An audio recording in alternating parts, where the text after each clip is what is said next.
Hi everyone, everybody. ও আমার like this at first.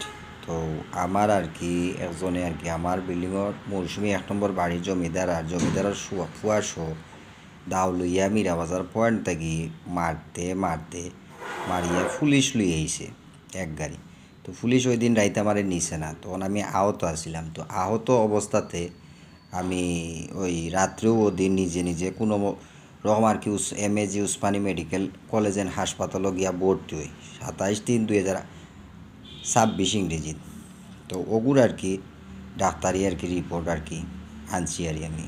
তো সবাইরে আমি জানাইলাম আর কি। তো আমার পিছনে আসলে আল্লাহ ছাড়া রাসুল ছাড়া কিচ্ছু নাই।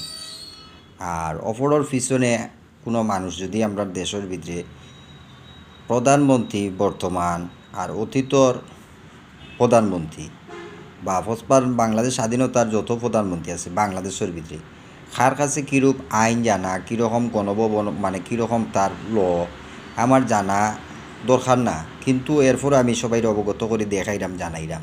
বাংলাদেশের লোকেল যে প্রাইম মিনিস্টার আছিল বর্তমান এখন অস্থায়ীভাবে বাংলাদেশের ভিতরে আরেকটা বড় মাপকাঠির মানুষ আছে প্রেসিডেন্ট, যে যখন প্রেসিডেন্ট আছিল বাংলাদেশের স্থায়ী মুসলমান প্রেসিডেন্ট আছিল বাংলাদেশের ভিতরে। তো তানরেও আমি বর্তমান অতীতর যা আছে তানরেও আমি জানাইলাম, অতীতর লাগে না বর্তমানটা আসল।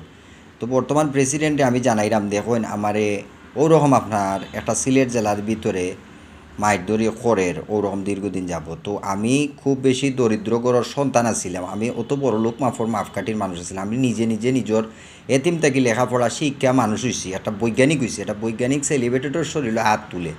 সেলিব্রেটেড আমাদের দেশের গৌরব না হইতে পারে, বিশ্বর কাছে গৌরব হইতে পারে, হয়তো বা বিশ্বর প্রধানমন্ত্রী অথবা প্রেসিডেন্ট বর্তমান যদি প্রত্যেকটা দেশ হয় তার যোগ্যমান তার প্রধানমন্ত্রী অথবা প্রেসিডেন্ট থাকিয়া থাকে অন্যান্য বিশ্বর প্রত্যেকটা স্টেটের মানুষ যে ধর্মের অনুসরণ করেন এটা আল্লাহ জানে। কিন্তু আমরা ধর্ম তো ইসলাম ধর্ম। আমরা দেশের ভিতরে যদি কোনো সভ্য কোনো যদি প্রেসিডেন্ট থাকিয়া থাকে তাইলে তার দৃষ্টি বারবার আমি আকর্ষণ করতে আসি, এটা আইনের আওতাধীন। আমরা যেহেতু ফুবে থাকি পশ্চিমও একটা হয়তো বা আল্লাহ থাকি এই আইন পাইতাম যাতে আমরা পশ্চিমও যাতে আমরা দেশের আইন হয়েছে সর্বোচ্চ আইন হয়েছে ফাঁসি দেওয়া, আমরা যাতে বাংলাদেশের ভিতরে উত্তর সিলেট থেকে একটা ফাঁসি পাইতাম 64টা জেলার মাত্রে ঢাকা মিডিলও যেটা আমরা বঙ্গভবন বুঝি, যেটা আমরা বাংলাদেশের সর্বশ্রেষ্ঠ মার্সিডিস গাড়ি বুঝি, এটাই বাংলাদেশ স্থায়ী মার্সিডিস বুঝি, ঢাকার কুট্টি বুঝি।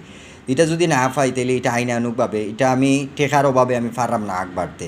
সকলে যদি আমার সহযোগিতা করো বা দেখিয়া যদি কমান্ড করো বা আমার কেউ ওয়াইফ হয়েছে বা ওয়াইফ ওর মিডিয়া দরিয়া এই মিডিয়ায় সারা লাইফও নষ্ট করে লিব, এটা দেশ চিনা যান না, নোবেল চিনা যান না, এটা জাদি ডাকরাম আমি কথাটা বুঝাইতাম পারছি। Like this everyone everybody.